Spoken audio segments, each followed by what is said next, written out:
If you are planning to invest somewhere in the stock market or in the mutual fund, then this video is for you.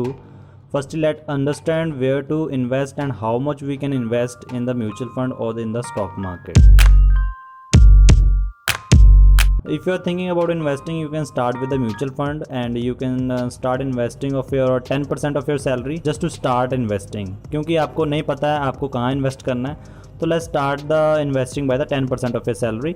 अभी हम 50-30-20 वाला rule नहीं follow करेंगे क्योंकि अभी हमको सीखना है, अभी हमको कुछ नहीं पता इन्वेस्टिंग के बारे में। तो we are just increasing our investing amount day by day as we are increasing our knowledge. तो सपोज आपकी सैलरी 20,000 है, आप 2,000 से स्टार्ट कर सकते हैं अपना म्यूचुअल फंड में इन्वेस्ट करना, या अगर आपको स्टॉक्स की नॉलेज है तो आप स्टॉक्स में इन्वेस्ट करना शुरू कर सकते हो। बट मैं ये सपोज करके चल रहा हूँ कि आपको अभी कुछ भी नहीं पता, ना म्यूचुअल फंड के बारे में और ना ही स्टॉक मार्केट के बारे में। तो as you don't know about the fundamental analysis, you can start with a market leader company if you are supposed to invest in the stock market. So just use your 10% of your salary. Don't put your 10,000 out of the 20,000 of your salary. So firstly we discuss about the where to invest. So as of now we discuss about you can start your 10% of your saving to the mutual funds. So basically मैं आपको advice करूंगा कि आप start कर सकते हैं passive manage mutual fund से। तो वो होते क्या है एक्टिव और पैसिव म्यूचुअल फंड्स? तो mutual funds generally basket of stocks होते हैं जहाँ पे आपको एक अथॉरिटी मिल जाती है कि आप नंबर ऑफ स्टॉक्स में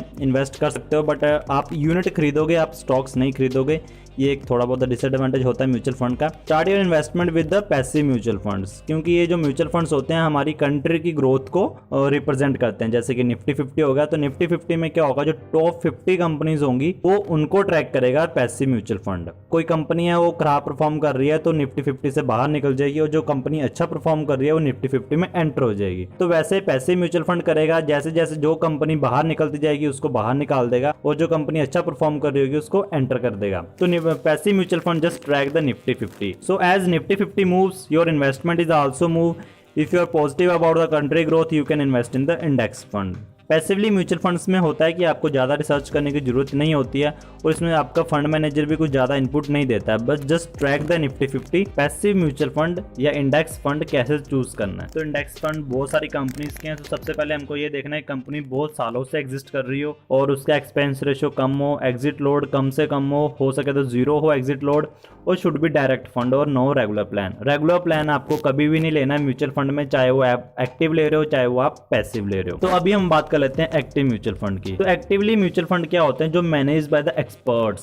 इनके पीछे एक्सपर्ट्स बैठे होते हैं जो उनको मैनेज करते हैं, जो कंपनीज को ट्रैक करते हैं। ये कंपनी अच्छा परफॉर्म कर रही है तो उसको अपने पोर्टफोलियो में एंटर करवाएंगे, और अगर कोई कंपनी बुरा परफॉर्म कर रही है तो उसको अपने पोर्टफोलियो से बाहर निकाल देंगे। तो एक्टिव म्यूचुअल फंड में क्या होता है, जो आपका फंड मैनेजर होता है वो कंपनीज को श्रफल करता है according to his return, according to his intention, वो कितना रिटर्न लाना चाहता है। तो अब बात आती है कौन सा बेटर है। तो देखो अभी आपको ज़्यादा नहीं पता है तो आपको मेरी राय यही रहेगी कि आप पैसिव इंडेक्स फंड के थ्रू ही जाएं। जब मैंने भी अपनी इन्वेस्टिंग स्टार्ट करी थी तो मैंने जस्ट 1,000 रुपीज़ अपना इन्वेस्ट करा था in the passive mutual fund, that is a index fund. Passively manage fund and actively manage fund both are used to create wealth. तो one thing you should remember, if you are investing in the mutual fund, you should always try to invest for a long term, that is approximately 5 to 10 years, but over the long period of a time mutual fund give a better return. You can start with the passive mutual funds. As you increase your knowledge you can go with the active mutual funds. तो अब बात आती है आपको invest करना किधर है, कौन से म्यूचुअल फंड में इन्वेस्ट करना है, कौन सा पैसिव म्यूचुअल फंड लेना है। UTI mutual fund, that is a index fund, ये हमेशा आपको याद रखना है कि आपको डायरेक्ट ग्रोथ ही लेना है। तो और अगर आप एक्टिव की बात करें तो पारंपरिक म्यूचुअल फंड, तो अब कहाँ से आप इनमें इन्वेस्ट कर सकते हो? तो there are the two method. एक आप अपना डीमैट अकाउंट खुलवा सकते हो किसी भी ब्रोकर के थ्रू, अगर आपको जीरोधा में खुलवाना तो लिंक इन द डिस्क्रिप्शन। तो अगर आप चाहते हो कि मैंने बस म्यूचुअल फंड में ही इन्वेस्ट करना है, मेरे पास इतना टाइम नहीं है कि मैं स्टॉक मार्केट में अपना टाइम लगाऊँ, तो आप ग्रो के साथ जा सकते हो। ग्रो में अगर आपको म्यूचुअल फंड में इन्वेस्ट करना है तो वो बहुत अच्छा एक प्लेटफॉर्म है। म्यूचुअल फंड में इन्वेस्ट करने के लिए आपको डीमैट अकाउंट की जरूरत नहीं है, बट अगर आपको स्टॉक्स में इन्वेस्ट करना है तो आप जीरोधा के थ्रू जा सकते हो, उसमें फिर आपको डीमैट अकाउंट की जरूरत पड़ेगी। तो ये था active and passive mutual fund के बारे में। अभी हम सीरीज लेके आ रहे हैं, आपको कहाँ इन्वेस्ट करना है, नो नथिंग इन्वेस्टर है, उसको कैसे अपनी इन्वेस्टिंग स्टार्ट करनी है। तो make sure you should subscribe this channel. So till then bye bye, take care.